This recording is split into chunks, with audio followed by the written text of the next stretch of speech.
इस कहानी की शुरुआत होती है जुनवू नाम के एक यंग लड़के को दिखाते हुए। जब हर रोज की तरह आज भी वो दिन में काफी लेट से जागता है तो उसे पता चलता है कि उसके जागने से पहले ही उसके मम्मी पापा यहाँ से जा चुके हैं। जुनवू की मदर ने उसके लिए एक नोट छोड़ा था जिस पर लिखा हुआ था कि घर में खाने पीने का ज्यादा सामान नहीं है, तो जल्द से जल्द तुम ग्रोसरी शॉप जाके खाने पीने का कुछ सामान ले आओ।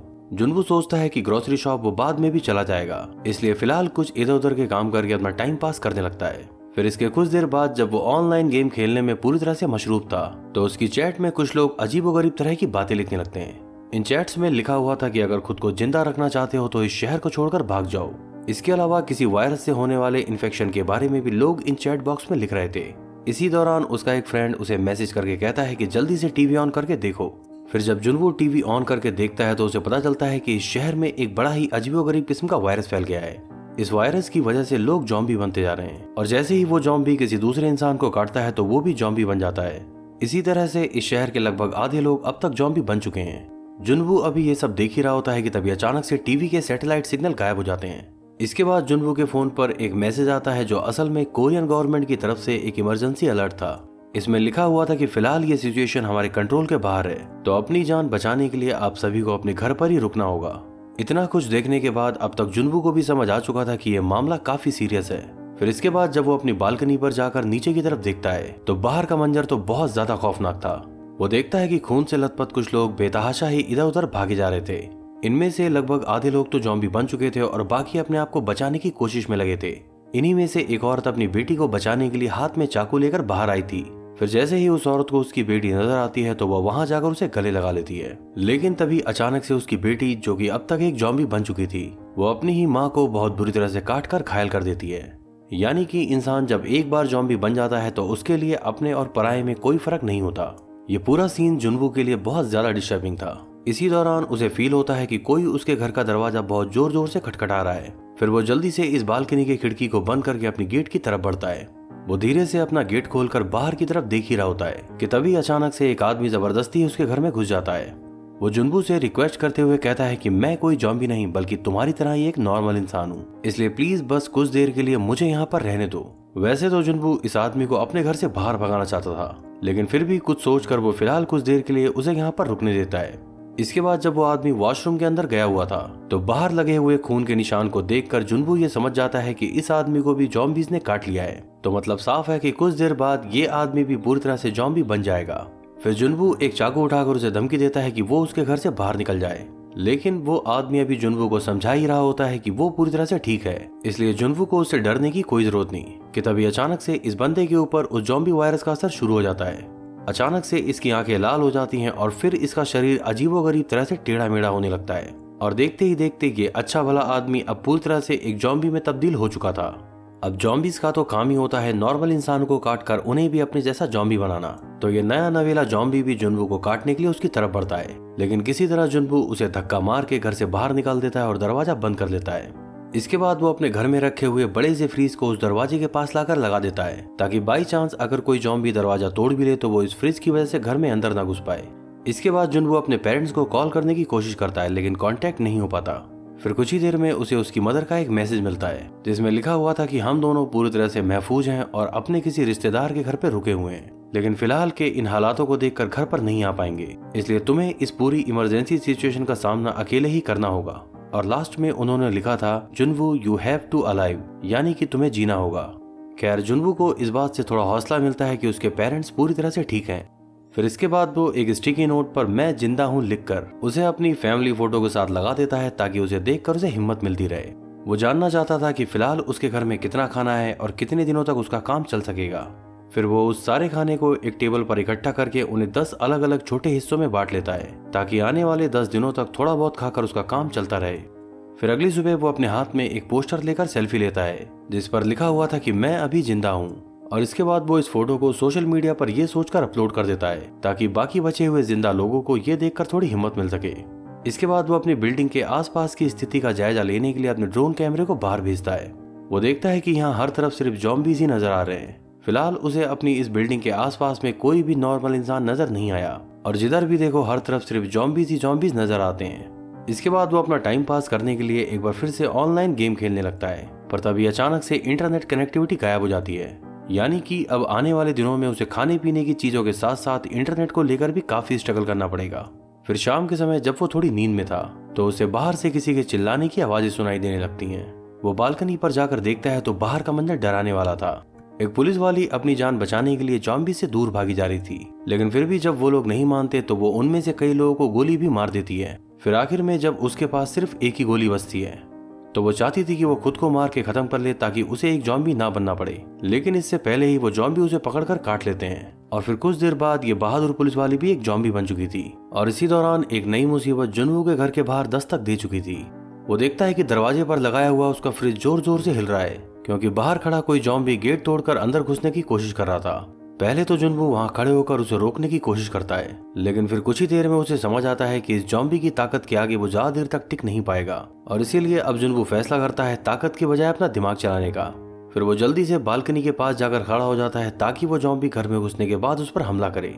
फिर जैसे ही वो ज़ॉम्बी जुनवू को काटने के लिए उसकी तरफ दौड़ता है तो अचानक से ही जुनवू उस बालकनी से कूदकर उसकी ग्रिल को पकड़ लेता है। अब ज़ॉम्बीज में तो इतनी अकल नहीं होती कि वो ऐसी सिचुएशन से खुद को बचा पाए, तो इसीलिए वो ज़ॉम्बी इस बिल्डिंग से नीचे गिर के मारा जाता है। और इसके बाद जुनवू थोड़ी ताकत लगाकर अपनी बालकनी में वापस चढ़ जाता है। खैर इस बार वो किसी तरह खुद को बचाने में कामयाब रहा, लेकिन अगर इसी तरह के मौके बार बार आते रहे तो वो ज्यादा देर तक खुद को बचा नहीं पाएगा। फिर यही सब सोचकर वो अपने दरवाजे को बहुत ही अच्छे से लॉक कर देता है ताकि आगे से कोई नया ज़ॉम्बी इसके अंदर प्रवेश ना कर सके। फिर कुछ देर बाद वो अपनी बालकनी पे जाकर उस बहादुर पुलिस वाली को देखता है जो खुद भी अब पूरी तरह से ज़ॉम्बी बन चुकी थी। उसे देखकर जुनवू को बहुत ज्यादा अफसोस होता है और अंदर ही अंदर उसे ऐसा महसूस हो रहा था कि मानो इस दुनिया से इंसानियत खत्म होने वाली है। फिर आने वाले दिन तो जुनवू के लिए बद से बदतर होते जा रहे थे। एक तो इस शहर में ज़ॉम्बी वायरस की मार और दूसरा पिछले 10 दिनों का यह अकेलापन अंदर ही अंदर जुनवू को बहुत ज्यादा परेशान करने लगा था। अब तक उसके पास जो खाना था वो भी ज्यादातर खत्म हो चुका था। फिर आखिर में वो अपने फादर की उन शराब की बोतलों को निकालता है जिसे उनके डर से जुनवू ने आज तक नहीं छुआ था। फिर वो धीरे धीरे करके आने वाले दिनों में इस शराब को पीने लगता है और इस घर में खाने लायक जो कुछ भी बचा कुचा था वही सब खाकर अपना गुजारा चला लेता है। इंटरनेट और फोन नेटवर्क तो पहले ही जा चुके थे और अब भूख और प्यास की इस मार ने उसे और भी ज्यादा तोड़ दिया था। अब धीरे धीरे वो अपने जीने की उम्मीद खोने लगा था, लेकिन फिर अचानक से ही कुछ देर के लिए मोबाइल नेटवर्क आ जाता है। इसी दौरान उसे आज से 3 दिन पुराना उसकी मदर का एक वॉइस मैसेज मिलता है। इसके बाद वो बालकनी पर जाकर कुछ इस तरह से खड़ा होता है ताकि उसे और भी अच्छे नेटवर्क मिल सके। इस खराब नेटवर्क के बावजूद भी वो फोन पर अपने पेरेंट्स की आवाज सुन पा रहा था, लेकिन तभी उधर की आवाजें सुनकर उसे महसूस होता है कि इस कॉल के दौरान अचानक से ही ज़ॉम्बीज ने उसके पेरेंट्स पर हमला कर दिया। अपने पेरेंट्स की ये दर्द भरी चीखें सुनकर वो अपने आंसुओं को रोक नहीं पा रहा था और अब कहीं जाकर जुनवू का डर गुस्से में बदलने लगा था। अपने माँ बाप की वजह से ही उसने इन बुरे हालातों में भी जिंदा रहने की कसम खाई थी और अब जब उसके माँ बाप भी शायद ज़ॉम्बीज के शिकार हो चुके हैं तो वो गुस्से में ये फैसला करता है कि वो ज़ॉम्बीज से फाइट करके उन्हें मारेगा। फिर इसके बाद वो अपनी गोल्फ स्टिक लेके कमरे से बाहर निकलता है और रास्ते में पड़े हुए एक घायल ज़ॉम्बी को बुरी तरह से पीटने लगता है। फिर वो जोर जोर से चिल्लाने लगता है ताकि और भी ज़ॉम्बीज उसकी आवाज सुनकर यहाँ पर आ जाएं। पर जैसे ही ज़ॉम्बीज की एक बड़ी भीड़ उसकी तरफ बढ़ने लगती है, उसके दिल में दहशत एक बार फिर से जाग चुकी थी और अब किसी तरह खुद को बचाकर वो यहाँ से भागना चाहता है। इसी दौरान वो एक समय तो बहुत बुरी तरह से फंस भी गया था, लेकिन तभी उसे महसूस होता है कि यह आखिरी बचा हुआ ज़ॉम्बी असल में अंधा है जो जुनवू की तरफ बिना देखे बस आगे ही बढ़ा जा रहा था। खैर किसी तरह खुद को इन लोगों से बचाकर जुनवू अपने घर के अंदर वापस आ जाता है। फिलहाल उसके द्वारा की गई हल्की सी आवाज भी ज़ॉम्बीज को उसकी तरफ अट्रैक्ट कर रही थी और कमाल की बात तो यह है कि कुछ ज़ॉम्बीज के अंदर अभी भी इंसानी यादें मौजूद हैं, जिस वजह से वो अपने टारगेट को आसानी से ढूंढ पाते हैं। जुनवू को अब यह लगने लगा था कि वो शायद ज्यादा देर तक इन हालातों से बच नहीं पाएगा। फिर कुछ ही देर बाद वो अपनी खिड़की से देखता है कि यहाँ की सरकार इस शहर में अलग अलग जगह पर बॉम्बिंग कर रही है। वो लोग ऐसे जगह को टारगेट कर रहे हैं जहाँ पर ज्यादा ज़ॉम्बीज होने की संभावना हो। जुनवू सोचता है कि शायद आने वाले दिनों में वो भी किसी ऐसी ही बॉम्बिंग के दौरान मारा जाएगा। फिर इसके बाद वो अपनी जिंदगी का एक आखिरी वीडियो रिकॉर्ड करता है। इसके अंदर वो बोलता है कि मैंने इन मुश्किल हालातों में भी जीने की काफी कोशिश की, लेकिन मेरे पेरेंट्स की मौत के बाद अब मेरे लिए ये और भी ज्यादा मुश्किल हो चुका है और यही वजह है कि अब मैं अपनी मर्जी से ही मेरी जिंदगी को खत्म करना चाहता हूँ। फिर इसके बाद वो अपने लिए फांसी का एक फंदा बनाता है और लगभग उस पर झूल भी जाता है। इसी दौरान उसे महसूस होता है कि कोई उसके घर के अंदर लेजर लाइट मार रहा है। वो देखता है कि ये लाइट उसके सामने वाले बिल्डिंग की तरफ से आ रही है, तो इसका मतलब ये हुआ कि जुनवू के अलावा कोई और भी यहाँ पर जिंदा है। फिर यही सोचकर वो अपने मरने का इरादा छोड़ देता है और बालकनी पर जाकर सामने वाले बिल्डिंग की तरफ देखने लगता है। सामने वाली बिल्डिंग के एक फ्लैट में बिनी नाम की एक लड़की अभी भी जिंदा है। फिर ये दोनों एक दूसरे की तरफ हाथ हिलाकर मानो ये इशारा करने की कोशिश कर रहे हो कि इन मुश्किल भरे हालातों में मेरे अलावा किसी और को भी जिंदा देखकर मुझे बहुत खुशी हो रही है। बिनी उसे इशारों में ये समझाने की कोशिश करती है कि लूजर बनने के बजाय वो हिम्मत से जीने की कोशिश करे। और अब आखिरकार एक बार फिर से जुनवू को जीने की एक वजह मिल चुकी थी। इसके बाद हमें बिनी के घर के अंदर का सीन दिखाया जाता है, जिससे पता चलता है कि ज़ॉम्बीज़ वाले इन हालातों से निपटने की उसने बहुत तगड़ी तैयारी कर रखी है। बिनी ने अपने घर के अंदर कुछ ऐसे ट्रैप सेट कर रखे थे जिससे कोई भी ज़ॉम्बी अगर उसके घर के अंदर आए तो फंस जाए, और इसके बाद वो एक कुल्हाड़ी से उन्हें मारकर बाहर फेंक देती थी। उसने अपने पास बचे हुए खाने और पानी को भी बहुत अच्छे ढंग से मैनेज कर रखा था, यानी कि कुल मिलाकर वो जुनवू से भी ज्यादा स्मार्टली इन हालातों से निपट रही थी। फिर अगली सुबह खिड़की के पास आकर ये दोनों साइन लैंग्वेज में एक दूसरे को अपना नाम बताते हैं। जुनवू की हालत देखकर बिनी ये समझ जाती है कि ये आदमी बहुत ज्यादा भूखा है, तो वो जुनवू की मदद करने के लिए एक बॉल के ऊपर रस्सी बांधकर उसे जुनवू के घर की तरफ कुछ इस तरह से फेंकती है ताकि जुनवू और उसके घर को एक दूसरे के साथ कनेक्ट किया जा सके। लेकिन गलती से वो इस दूरी का अंदाजा सही नहीं लगा पाई, जिस वजह से ये बॉल उसके घर तक ना पहुंचकर नीचे ही कहीं गिर गई। बिनी की इस पूरी ट्रिक को देखकर जुनवू भी समझ चुका था कि वो क्या करना चाह रही है, और फिर इसके बाद वो अपने ड्रोन कैमरा पर एक रस्सी बांधकर उसे उड़ाते हुए बिनी के घर तक पहुंचा देता है, जिस वजह से इन दोनों के घर अब रस्सी के द्वारा एक दूसरे के साथ कनेक्ट हो चुके थे। फिर बिनी उसके लिए पानी और खाने की कुछ चीजें भेजती है, जिसको खाने के बाद जुनवू को बहुत राहत मिलती है और उसकी खोई हुई उम्मीदें वापस आने लगी थी। लेकिन इसी दौरान हमें दिखाया जाता है कि एक ज़ॉम्बी की नजर उस बॉल पर पड़ चुकी है जो अभी कुछ देर पहले ही बिनी ने जुनवू के घर की तरफ फेंकी थी। उस रस्सी को पकड़कर वो ज़ॉम्बी धीरे धीरे बिनी के घर की तरफ बढ़ने लगता है। ये रस्सी असल में एक टेबल के साथ बंधी हुई थी, तो अचानक से ही उसके टकराने की वजह से बिनी बेहोश होकर वहीं पर गिर जाती है। उस रस्सी को पकड़कर तेजी से चढ़ता हुआ ये ज़ॉम्बी बिनी के घर की तरफ बढ़ता ही जा रहा था। ये पूरा वाकया देखकर जुनवू काफी ज्यादा डर जाता है। फिर वो जल्दी से अपने ड्रोन कैमरे को वहां भेजकर उस ज़ॉम्बी को डिस्टर्ब करने की कोशिश करता है। इस टेक्निक से कुछ देर तक तो ज़ॉम्बी को रोका जा सकता था, लेकिन आखिर में वो ज़ॉम्बी उस ड्रोन कैमरे पर हाथ मारकर उसे नीचे गिरा देता है। इसके बाद तो वो चढ़ता हुआ लगभग बिनी के घर तक पहुंच ही चुका था, लेकिन जैसे ही उसने उसकी बालकनी का ग्रिल पकड़ा तभी अचानक से बिनी कुल्हाड़ी का एक वार करके उसके उस हाथ को काट देती है, और इस तरह वो एक बार फिर खुद को ज़ॉम्बी से बचा पाई। फिर अगली रात जुनवू ये तय करता है कि उसे आसपास के फ्लैट में जाकर खाने पीने का सामान लाना चाहिए, और इसके लिए वो कुछ ठीक ठाक तैयारी करके थोड़ी हिम्मत दिखाते हुए अपने फ्लैट से बाहर आता है। बाहर निकलकर उसे एक मरे पड़े हुए ज़ॉम्बी की जेब से सामने वाले फ्लैट की चाबी मिलती है। फिर उस घर के अंदर पहुंचकर वो सबसे पहले फ्रिज खोलता है और खाने पीने का जितना भी सामान है उसे अपने बैग के अंदर डालने लगता है। इसी कमरे के अंदर उसे 2 वॉकी टॉकी के साथ साथ एक वायर वाला हेडफोन भी मिलता है, जो बाद में रेडियो सिग्नल कनेक्ट करने के लिए उसके काम आने वाला है। इन सारे सामानों को उठाकर वो अपने बैग में भर लेता है और चुपचाप यहाँ से निकलने की तैयारी में था, लेकिन तभी अचानक से उसे वहाँ बेड पर पड़ी हुई एक लाश नजर आती है। फिर जिज्ञासावश वो उस चादर को हटाकर उस लाश का चेहरा देखने लगता है कि तभी अचानक से उस औरत का पति, जो कि खुद भी एक ज़ॉम्बी बन चुका था, जुनवू पर हमला करके उसे मारने की कोशिश करता है। लेकिन इस बार भी जुनवू अपनी गोल्फ स्टिक की मदद से उसे पीछे हटाकर यहाँ से भागने में कामयाब होता है। फिर वो तुरंत ही जाकर अपने घर के अंदर वापस छुप जाता है और राहत की सांस लेता है। इसके बाद वो उस हेडफोन के वायर को काटकर उसे एक एंटीना बनाने की कोशिश करता है ताकि रेडियो सिग्नल से जुड़कर इस शहर के बाकी जगह के हालातों को जाना जा सके। लेकिन बहुत ज्यादा लो फ्रिक्वेंसी की वजह से ये रेडियो सिग्नल काम नहीं करता, और इस बार भी जुनवू के हाथ सिर्फ मायूसी ही लगी थी। इसके बाद वो बिनी की मदद करने के लिए खाने पीने की कुछ चीजों के साथ साथ उस बैग के अंदर एक वॉकी टॉकी भी भर के भिजवाता है। बैग के अंदर रखे इन सामानों को देखकर बिनी को काफी खुशी होती है, और अब उस वॉकी टॉकी की मदद से ये दोनों आपस में बातें भी कर सकते थे। आज 23 दिन गुजर जाने के बाद ये दोनों किसी इंसान की आवाज सुन रहे थे, और फिर इसी तरह ये दोनों अपने बारे में एक दूसरे को काफी कुछ बताने लगते हैं। बिनी उसे बताती है कि वो भी पहले सुसाइड करने वाली थी, लेकिन फिर उसने फैसला किया कि वो हिम्मत से इन ज़ॉम्बीज़ का सामना करेगी। फिर अगले दिन यहाँ पर हल्की फुल्की बारिश होने लगती है, तो ये दोनों लोग अपनी बालकनी पर कुछ कंटेनर रखकर थोड़ा बहुत पानी इकट्ठा करने की कोशिश करते हैं। फिर 2 दिन बीत जाने के बाद एक दिन अचानक से ही बहुत तेज आवाज आने लगती हैं। शुरू में तो इन दोनों को ऐसा लगता है कि शायद बारिश हो रही है, लेकिन फिर इनको पता चलता है कि असल में वो सारे ज़ॉम्बीज़ इकट्ठा करके इन दोनों की बिल्डिंगों में घुसे चले जा रहे हैं। जुनवू तो इस पूरी सिचुएशन के दौरान बिल्कुल शांत रहता है, लेकिन इस हड़बड़ी के दौरान बिनी के हाथ से कुछ सामान गिर गया था। इन दोनों को ऐसा महसूस होता है कि शायद ये बिनी का आज आखिरी दिन हो, लेकिन इस बार उसकी किस्मत उसका पूरा साथ देती है, और वो ज़ॉम्बीज़ बिना उसके घर की तरफ ध्यान दिए चुपचाप वहां से निकल जाते हैं। इन दोनों को ही ये समझ आ चुका था कि ज़ॉम्बीज़ को इन दोनों के घरों के बारे में अब हल्का फुल्का आइडिया लग चुका है, इसलिए जल्द से जल्द इन दोनों को अपने अपने घरों को छोड़ना होगा। बिनी उसे बताती है कि जुनवू की बिल्डिंग में 8वें नंबर वाला फ्लोर बिल्कुल खाली पड़ा है, और साथ ही उसने अपनी दूरबीन से वहां पर एक ऐसा अपार्टमेंट देखा है जिसके अंदर अभी तक कोई भी ज़ॉम्बी घुस नहीं पाया है। फिर ये दोनों फैसला करते हैं कि अपने अपने घरों से निकलकर ये दोनों उस 8वें नंबर वाले फ्लोर तक पहुंचेंगे। इसके बाद ये दोनों अपने अपने घरों को छोड़ने की पूरी तैयारी में लग जाते हैं। जुनवू अभी ये सोच ही रहा था कि बिनी को उसकी बिल्डिंग से कैसे निकाला जाए कि तभी अचानक से वो देखता है कि बिनी एक रस्सी की मदद से अपनी बिल्डिंग से छलांग लगाकर नीचे की तरफ कूद गई है। फिर काफी सारे ज़ॉम्बीज उसकी तरफ बढ़ने लगते हैं जिन्हें मारते हुए वो आगे बढ़ रही थी। थोड़े बहुत ज़ॉम्बीज से निपटने के बाद एक बार तो उन लोगों ने बिनी को पकड़ ही लिया था, लेकिन तभी अचानक से जुनवू भी उसकी मदद के लिए वहां पहुंच चुका था। वो बिनी को उन ज़ॉम्बीज से बचाकर उसे अपने साथ बिल्डिंग के अंदर ले आता है। ये लोग जल्दी से शीशे के उस गेट को बंद कर देते हैं और फिर लिफ्ट पकड़कर पहुंच जाते हैं सीधा उस 8th फ्लोर पे।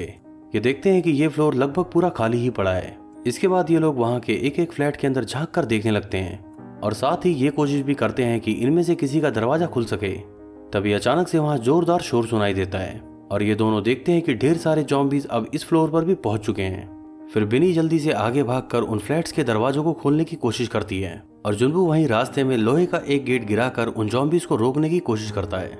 इसी दौरान उन फ्लैट्स में से एक गेट खुलता है और कोई अनजान शख्स अचानक से बिनी को अपने घर के अंदर घुसा लेता है। इसके बाद वो रहस्यमय आदमी बाहर निकलकर जुनवू की भी मदद करता है और उन ज़ॉम्बीज से बचाकर उसे भी अपने घर के अंदर ले आता है। तो अब कहीं जाकर इन दोनों को पता चलता है कि इन दोनों के अलावा एक और शख्स भी है जो यहाँ पर जिंदा मौजूद है। बातचीत के दौरान इन्हें पता चलता है कि यह आदमी काफी ज्यादा फ्रेंडली है और वो अपनी तरफ से इन दोनों की हर मदद करने की कोशिश करता है। शुरू में तो बिनी को इस आदमी के ऊपर थोड़ा डाउट था क्योंकि उसने अपनी दूरबीन से कई बार इस 8th फ्लोर को देखा था, लेकिन आज तक उसे कभी भी कोई जिंदा इंसान यहाँ नजर नहीं आया। इसके बाद वो इन दोनों को पानी देने के साथ साथ खाने के लिए भी कुछ चीजें देता है और साथ ही वो रहस्यमय आदमी इन दोनों को बताता है कि रेडियो ब्रॉडकास्टिंग पर उसे पता चला है कि बहुत जल्द कुछ रेस्क्यू टीम यहाँ पर आने वाली है। रेस्क्यू टीम के बारे में सुनते ही इन दोनों को बहुत ज्यादा राहत मिलती है। ये दोनों ही इस बात से काफी खुश थे कि शायद अब ये लोग जिंदा बच जाएं, लेकिन इन दोनों की ये खुशी ज्यादा देर तक टिक नहीं पाती और फिर कुछ ही देर के अंदर जुनवू बेहोश होकर वहीं पर गिर जाता है। असल में इस रहस्यमय आदमी ने पानी के अंदर कुछ ऐसा मिला रखा था जिसे पीकर ये दोनों बेहोश हो जाएं। जुनवू ने ये पानी ज्यादा पिया था इसलिए वो तुरंत ही बेहोश हो जाता है, लेकिन बिनी ने इस पानी का सिर्फ एक ही घूंट पिया था इसलिए वो पूरी तरह से बेहोश नहीं हो पाई। पर बहुत ज्यादा सरदर्द और चक्कर आने की वजह से वो कुछ करने की हालत में नहीं थी। इसके बाद ये रहस्यमय आदमी बिनी के हाथ बांधकर उसे एक कमरे के अंदर ले जाता है। बिनी देखती है कि इस कमरे के अंदर पहले से ही एक लेडी ज़ॉम्बी मौजूद है। असल में ये औरत उस आदमी की वाइफ है जिसे ज़ॉम्बी बनने के बाद भी उसने इसे इस घर के अंदर कैद कर रखा है। अगर इस लेडी ज़ॉम्बी को इंसानों का खून नहीं मिला तो जाहिर है कि वो ज्यादा दिनों तक जिंदा नहीं रह पाएगी और भले ही इस आदमी की वाइफ अब ज़ॉम्बी बन चुकी हो, लेकिन फिर भी ये उसके प्यार में उसे ज्यादा दिनों तक जिंदा रखना चाहता है। और यही वजह है कि उस रहस्यमय आदमी ने जुनवू और बिनी को अपने जाल में फंसाया है ताकि वो इन दोनों को अपनी वाइफ को सौंपकर उसे और ज्यादा दिनों तक जिंदा रख सके। उस ज़ॉम्बी से खुद को बचाने के लिए बिनी काफी ज्यादा संघर्ष करती है। वो आदमी उस गेट के बाहर खड़ा होकर अंदर की आवाजें सुन रहा था, लेकिन इसी दौरान जुनवू को भी होश आ जाता है और फिर वो उस आदमी की ही गन उसके ऊपर पॉइंट करके उससे कहता है कि वो गेट खोलकर बिनी को बाहर आने दे। तभी अचानक से उस कमरे के अंदर से चीखने चिल्लाने की आवाजें आती हैं। फिर वो आदमी जब उस गेट को खोलकर देखता है तो उसे पता चलता है कि बिनी ने ही उल्टा उस ज़ॉम्बी को मार मार के घायल कर दिया है। अपनी ज़ॉम्बी वाइफ की इतनी बुरी हालत देखकर इस आदमी का दिल पसीज जाता है और फिर ये खुद ही उससे लिपट कर उसे अपना खून ऑफर करता है। बिनी सोचती है कि ये आदमी भी अभी कुछ देर के अंदर ही ज़ॉम्बी बन जाएगा, इसलिए वो जुनवू से वो गन लेकर इन दोनों को शूट कर देती है। फिर बिनी जुनवू से कहती है कि इस आदमी के साथ साथ इसकी बातें भी झूठी थी, यानी कि हम लोगों को बचाने के लिए कोई भी रेस्क्यू टीम यहाँ नहीं आने वाली। फिर वो जुनवू से कहती है कि मैं एक ज़ॉम्बी बन के नहीं मरना चाहती और इसीलिए वो जुनवू को वो गन पकड़ाते हुए कहती है कि तुम मुझे गोली मार कर खत्म कर दो ताकि मुझे कल को ज़ॉम्बी ना बनना पड़े। जुनवू ये बात समझ चुका है कि बिनी भी अब पूरी तरह से हिम्मत हार चुकी है और इसीलिए एक बार को उसके मन में आता है कि बिनी को मारने के बाद वो खुद भी अपने आप को खत्म कर लेगा। इसके बाद वो बिनी को शूट करने के लिए गन उसकी तरफ पॉइंट करता है, लेकिन काफी कोशिश के बाद भी वो ट्रिगर नहीं दबा पा रहा था। गोलियों की आवाज सुनकर आसपास के काफी सारे ज़ॉम्बीज इस बिल्डिंग के अंदर पहुंच चुके थे और इसी दौरान इन दोनों को हेलीकॉप्टर की आवाज सुनाई देती है, यानी कि इन लोगों को बचाने के लिए रेस्क्यू टीम यहाँ पर पहुंच चुकी थी। फिर ये दोनों लोग जल्दी से इस बिल्डिंग की छत की तरफ भागने लगते हैं, लेकिन वहाँ रास्ते पर काफी सारे ज़ॉम्बीज इन दोनों का रास्ता रोके खड़े थे। जुनवू एक साइकिल की मदद से कुछ देर के लिए उन ज़ॉम्बीज को संभाल के रखता है और इसी बात का फायदा उठाकर बिनी इस बिल्डिंग की छत तक पहुंच जाती है। पर वहां पहुंचकर उसे पता चलता है कि रेस्क्यू वाला वो हेलीकॉप्टर शायद यहां से जा चुका है। फिर कुछ ही देर में जुनवू भी खुद को उन ज़ॉम्बी से बचाकर इस छत के ऊपर पहुंच चुका था, लेकिन यहाँ पर रेस्क्यू टीम वाला वो हेलीकॉप्टर ना देखकर वो बहुत ज्यादा मायूस हो जाता है। धीरे धीरे वो सारे जॉम्बीज भी इस बिल्डिंग की छत तक पहुंच चुके थे। ये दोनों लोग ही समझ चुके थे कि ये हमारा आखिरी समय है। और फिर आता है वो आखिरी पल जब वो जॉम्बीज इन दोनों पर हमला करने ही वाले थे कि तभी अचानक से नीचे की तरफ से उड़ता हुआ वो रेस्क्यू वाला हेलीकॉप्टर यहाँ पर पहुंच जाता है। उसके अंदर बैठे हुए 2 सोल्जर्स उन जॉम्बीज के ऊपर दनादन गोलियां बरसाने लगते हैं और इसी बात का फायदा उठाकर इन दोनों लोगों को उस हेलीकॉप्टर के अंदर घुसने का मौका मिल जाता है। फिर जैसे जैसे ये हेलीकॉप्टर उड़ते हुए इस बिल्डिंग से दूर जा रहा था तो वैसे वैसे ही इन दोनों की जान में जान आ रही थी। फिर कुछ ही देर में इन दोनों के फोन में अब मोबाइल और इंटरनेट नेटवर्क भी आने लगे थे और जुनवू देखता है कि आज सुबह ही उसके पेरेंट्स ने एक मैसेज किया है, यानी कि उस दिन जुनवू के पेरेंट्स जॉम्बीज के हमले से बच गए और अब तक वो अपने जिन माता पिता को मरा हुआ समझ रहा था वो दोनों असल में जिंदा हैं। जुनवू के चेहरे की खुशी को देखकर बिनी भी ये सारी कहानी समझ जाती है और अब कहीं जाकर ये दोनों उन सारे बुरे हालातों से निपटकर खुद को जिंदा बचाने में कामयाब हुए। फिर आखिर में ये दोनों अपना फोटो खींचकर सोशल मीडिया पर एक पोस्ट डालते हैं और उस पर लिखते हैं #alive, यानी कि हम दोनों अभी भी जिंदा हैं। और ऐसे ही एंडिंग के साथ खून खराबे से भरी हुई ये कहानी यहाँ पर समाप्त होती है।